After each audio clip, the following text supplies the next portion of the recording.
You ask Tiger to solve. This deals with linear equations with one unknown.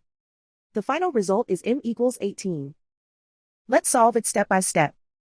Group all constants on the right side of the equation. Add 4 to both sides.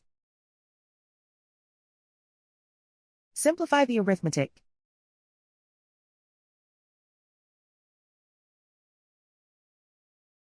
Isolate the m.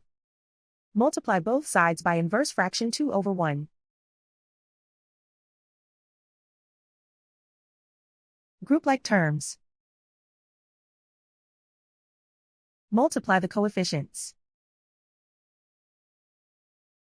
Simplify the fraction. Simplify the arithmetic.